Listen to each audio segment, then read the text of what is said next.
ତେଣୁ ଆମେ ବର୍ତ୍ତମାନ ମିଶିବୁ କଳକାରଖାନାକୁ ଆମେ ତାଙ୍କ CSR ପଇସା କ'ଣ କରୁଛି ଏବେ ଘରେ ଘରେ କ୍ୟାନ୍ସର ପେସେଣ୍ଟ ପ୍ରଦୂଷଣ ମାତ୍ରା ତ କୁହନ୍ତୁନି। ତେଣୁ ଗୋଟେ ବୈପ୍ଳବିକ ପରିବର୍ତ୍ତନ ଆଗାମୀ ଦିନରେ ହେବ ଆପଣ ଦେଖିବେ। ବିଗତ ଦିନରେ ତାଳଦଣ୍ଡା କେନାଲର ଯେହେତୁ ମଡିଫିକେସନ୍ କାମ ଚାଲୁଥିଲା କିଛିଟା ଅସୁବିଧା ହେଇଥିଲା, ତ ଏବେ ରାଜ୍ୟ ସରକାର ତା ପାଇଁ 600 କୋଟି ଟଙ୍କା ଖର୍ଚ୍ଚ କରିକି ଚୌଧୁରୀଗଡ଼ା ପାଖରେ ଗୋଟେ ବ୍ୟାରେଜ୍ ତିଆରି କରୁଛନ୍ତି ଏବଂ ସେ ବ୍ୟାରେଜ୍ ହେଲା ପରେ ସେ ବ୍ୟାରେଜ୍ରୁ ସ୍ପେଶିଆଲି ପାରାଦ୍ୱୀପ ପାଇଁ ପାଇପଲାଇନ୍ ବିଛା ଯାଉଛି। ଏକ ପିଇବା ପାଣି এইটা ভূতল জল স্তরক হ্রাস হবনি উপরକୁ উঠিব ইরিগেশন এসব পাই এবং কলকারখানাକୁ পানি যাব ସେଥିପାଇଁ ବ୍ୟାରେଜ୍ଟା ତିଆରି ହେଉଛି। ବାକି ଜୟପୁର ପାଖରେ L&T ତରଫ ଦିଆହେଇଛି କାମ, ସେଠି ଗୋଟେ ମେଗା ୱାଟର ପ୍ରୋଜେକ୍ଟ ଚାଲିଛି। ତ ଯେଉଁଟା ବର୍ତ୍ତମାନ ଏରସମ ଏବଂ ପାରାଦ୍ୱୀପ ନିର୍ବାଚନ ମଣ୍ଡଳୀର ପଞ୍ଚାୟତ ଘର ଘର ସମସ୍ତଙ୍କୁ ଟ୍ୟାପ୍ ୱାଟର ଦିଆଯିବ ଏବଂ ସେ ତା ଭିତରେ ପାରାଦ୍ୱୀପ ବନ୍ଦର ମଧ୍ୟ ବନ୍ଦରାଞ୍ଚଳ ମଧ୍ୟ ଅନ୍ତର୍ଭୁକ୍ତ। ସେଇଟା ବୋଧହୁଏ କାମ ପାଖାପାଖି 80% ସରିଲାଣି, ଆଉ ଅତି ଅଳ୍ପ ଦିନ ତା ଭିତରେ ଘରେ ଘରେ ପାଣି ମିଳିବ। ଏବେ ଯେଉଁଟା ଅତୀତରେ ନଥିଲା, ଏବେ ଯେଉଁ ପାରାଦ୍ୱୀପରେ ପାଣି ଯେଉଁ ଟାଇମିଂଲି ଆସୁଛି, ଥରେ ଦୁଇଥର ଆସୁଛି ପାଣି, ସେ ସବୁ 24 ଘଣ୍ଟା ପାଣି ସପ୍ଲାଏ କରାହେବ। ରାଜ୍ୟ ସରକାର ତାପରେ ନଜର ରଖିଛନ୍ତି। ଏଇଟା ବହୁତ ବଡ଼ ସଙ୍କଟ ଯେଉଁ ରାଜ୍ୟ ସରକାର ତାପରେ ନିଶ୍ଚିତ ଭାବରେ ଅନୁଧ୍ୟାନ କରୁଛନ୍ତି ଏବଂ ବିହିତ ପଦକ୍ଷେପ ମଧ୍ୟ ନେଇଛନ୍ତି। ଆଉ ଅଳ୍ପ କେଇଟା ମାସ ମଧ୍ୟରେ ଆର ସମାଧାନ ନିଶ୍ଚିତ ଭାବରେ ରାଜ୍ୟ ସରକାର କରିବେ। ସୁପର ହସ୍ପିଟାଲ ପାଇଁ ଆପଣମାନେ ଜାଣିଥିବେ ଭୂତୁମୁଣ୍ଡିର ଜାଗା, ଏ ଯେଉଁ ଭୂତୁମୁଣ୍ଡି ପାଖରେ ସେ ଜାଗା ଅଛି ଏପର୍ଯ୍ୟନ୍ତ ରାଜ୍ୟ ସରକାରଙ୍କୁ ପ୍ରସ୍ତାବ ଦିଆଯାଇଥିଲା। ମୁଁ ମୋର ଗୋଟେ ପ୍ରସ୍ତାବ ଦେଇଥିଲି ଏବଂ ରାଜ୍ୟ ସରକାର ତାରି ଉପରେ ସବୁ କମ୍ପାନୀମାନଙ୍କୁ ମାଗିଥିଲେ ଗୋଟେ ଚିଠି। ତ କମ୍ପାନୀମାନେ ମଧ୍ୟ ବର୍ତ୍ତମାନ ତାଙ୍କର ସହମତି ଦେଇଛନ୍ତି, CSR ପଇସାରୁ ସେମାନେ କିଛି ଦେବେ।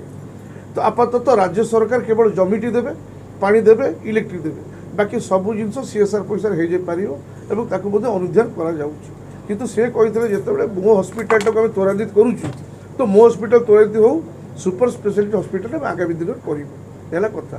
କାରଣ ଆପଣ ଜାଣିଥିବେ ବର୍ତ୍ତମାନ ଇଫ୍କୋ ହେଉ, AMNS ହେଉ, ତାଙ୍କର ମଧ୍ୟ ଯେଉଁ ଲୋକମାନେ ରହୁଛନ୍ତି 18 ବାକି ପାଖାପାଖି ଏରିଆ, ଆପଣ ଯିବେ 18 ବାକି ବିଜୁ ମେମୋରିଆଲ ହସ୍ପିଟାଲ ଦେଖିବେ, ବହୁତ ଭିଡ଼ ସେଇମାନେ ଆସୁଛନ୍ତି। କିନ୍ତୁ ଯେତେବେଳେ କି ତାଙ୍କ ନିଜର ଗୋଟେ ହସ୍ପିଟାଲ ଅଛି କିନ୍ତୁ ସେଠି କିଛି ହେଉନି, ସବୁ ଏଇଠି ହେଉଛି। ତ ତାର ପ୍ରେସର କମାଇବା ପାଇଁ ନିଶ୍ଚିତ ସୁପର ସ୍ପେଶାଲିଟି ହସ୍ପିଟାଲ ହେବ। ଆପଣମାନେ ଜାଣିଥିବେ ଯେ କଂଗ୍ରେସ ଦଳରୁ ମୁଁ ରେଜିଗ୍ନେସନ୍ ଦେଇସାରିଛି। ଆଜି ଆମ ପାରାଦ୍ୱୀପ ଆମ ପ୍ରଗତି ବୋଲି ଆମେ ଗୋଟେ ସଂଗଠନ ଗଢ଼ି ଆଗାମୀ ଦିନରେ ଆମେ ନିର୍ବାଚନ ପାରାଦ୍ୱୀପରେ ଲଢ଼ିଥିଲୁ। ମୋ Mrs Manidipa Sarkhel already BJD join କରିସାରିଛନ୍ତି ଏବଂ ବିଜୁ ଜନତା ଦଳର ପ୍ରାର୍ଥୀ ହିସାବରେ ଗୀତାଞ୍ଜଳି ରାଉତରାୟ ଛିଡ଼ା ହୋଇଛନ୍ତି ପାରାଦ୍ୱୀପ ନିର୍ବାଚନ ମଣ୍ଡଳୀରୁ। ତ ଆଜି ଆମ ପାରାଦ୍ୱୀପ ଆମ ପ୍ରଗତିର ସମସ୍ତ କର୍ମକର୍ତ୍ତା, ୱାର୍ଡ଼ର ମୁରବୀମାନେ, ଆମ କାଉନସିଲରମାନେ, ଯଦିଓ ବା ସେମାନେ ମିଶି ସାରିଛନ୍ତି ବିଜୁ ଜନତା ଦଳରେ, ତଥାପି ଆମେ ଆନୁଷ୍ଠାନିକ ଭାବରେ ଆଜି ସମସ୍ତଙ୍କୁ ଏକାଠି କରିଥିଲୁ, ଡାକିଥିଲୁ ଏବଂ ଆଗାମୀ ନିର୍ବାଚନ ଯେଉଁ 2024ର ପାରାଦ୍ୱୀପରେ ହେବା ପାଇଁ ଯାଉଛି, ପାରାଦ୍ୱୀପର 19ଟି ୱାର୍ଡ଼କୁ ୱାନ୍ ସାଇଡେଡ଼ ଭୋଟ୍ କେମିତି ହେଇପାରିବ ବିଜୁ ଜନତା ଦଳ ପାଇଁ, ସେଇପାଇଁ ରଣନୀତି ତିଆରି କରିବା ପାଇଁ ସମସ୍ତଙ୍କୁ ଆଜି ଆମେ ଡାକିଥିଲୁ। ଆମର ବିଧାୟିକା ଯିଏ ଛିଡ଼ା ହେଇଛନ୍ତି ସିଏ ମଧ୍ୟ ଏଠି ଉପସ୍ଥିତ ଅଛନ୍ତି ଏବଂ ଆମର ବିଧାୟକ ଯିଏ ଅଛନ୍ତି ସମ୍ବିତ ରାଉତରାୟ ସିଏ ମଧ୍ୟ ଏଠି ଉପସ୍ଥିତ ଅଛନ୍ତି। ବିଜୁ ଶ୍ରମିକ ସମୁଖ୍ୟରେ ୱାର୍କିଂ ପ୍ରେସିଡେଣ୍ଟ ହିସାବରେ ମାନ୍ୟବର ମୁଖ୍ୟମନ୍ତ୍ରୀ ଦାୟିତ୍ୱ ଦେଇଛନ୍ତି ମନିଦୀପା ସାର୍ଖେଲକୁ, ସିଏ ବି ଅଛନ୍ତି, ଆମର କାଉନସିଲର ମାନେ ଅଛନ୍ତି। ଆଜି ଆପଣମାନଙ୍କ ମାଧ୍ୟମରେ ଆମେ କହିବା ପାଇଁ ଚାହୁଁଛୁ ଯେ 2024 ନିର୍ବାଚନ ଶଙ୍ଖ ଚିହ୍ନରେ ଯିଏ ଆମର ପ୍ରାର୍ଥିନୀ ଛିଡ଼ା ହେଇଛନ୍ତି ଗୀତାଞ୍ଜଳି ରାଉତରାୟ, ସିଏ ବହୁ ଭୋଟରେ ଜିତିବେ ଏବଂ ସ୍ପେଶାଲି ପାରାଦ୍ୱୀପ ମ୍ୟୁନିସିପାଲିଟି କେମିତି one sided vote Biju Janata ଦଳ ପାଇବ ତା ଉପରେ ଆମର ପୁରା ଚେଷ୍ଟା ରହିବ ଏବଂ ଘରକୁ ଘର ଆମେ ବୁଲିବୁ ଏବଂ ଆମର କାଉନସିଲର ମାନେ ବି ସମ୍ପୂର୍ଣ୍ଣ ସହଯୋଗ କରିବେ ଏବଂ ଏକତରଫା ଭାବରେ ବିଜେଡ଼ି ଶଙ୍ଖ ଚିହ୍ନ ପାରାଦ୍ୱୀପ ମ୍ୟୁନିସିପାଲିଟିର 19ଟି ୱାର୍ଡ଼ରେ କେମିତି ଭୋଟ ପାଇବେ ସେଇଟା ଆମର ଲକ୍ଷ୍ୟ ରହିବ। ପ୍ରଥମ କଥା, ଆଜି ଆମେ ଯେଉଁଥିପାଇଁ ବସିଛେ ଏବଂ ଯେଉଁ ଲୋକଙ୍କୁ ଏଠି ଆମେ ଡାକିଛେ ସେମାନେ ହେଉଛନ୍ତି ପାରାଦ୍ୱୀପ ମ୍ୟୁନିସିପାଲିଟିର 19ଟି ୱାର୍ଡ଼। ତ ସେଇପାଇଁ ମୁଁ ପାରାଦ୍ୱୀପ ବିଷୟରେ କହିଲି। ଆଗାମୀ ଦିନରେ ଆପଣଙ୍କ ସହିତ ପୁଣି ଭେଟ ହେବ କୁଜଙ୍ଗରେ, ଆମର କୁଜଙ୍ଗ ଅଫିସ୍ ମଧ୍ୟ ଅଛି ଏବଂ କୁଜଙ୍ଗରେ ଆମର ସବୁ କର୍ମକର୍ତ୍ତା କର୍ମୀଙ୍କୁ ଡାକିକିରି पुणी एक मिश्रण पर्व हम आपण मैंने निजे देखिए।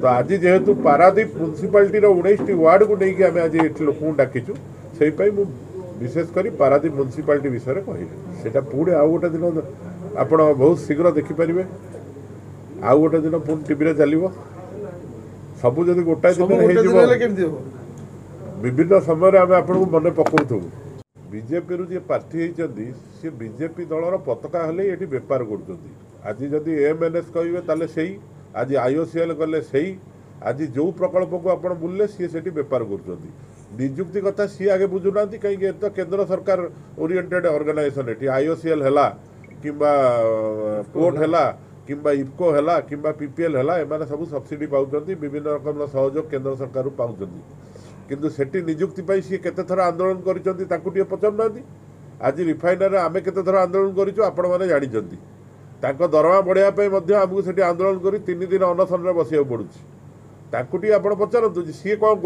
कर निजर टर्नओवर थिला 3 कोटी 2014 अभी 300 कोटी है टर्नओवर 2024 तो निजुक्ति कथा सी टे बुझंतु।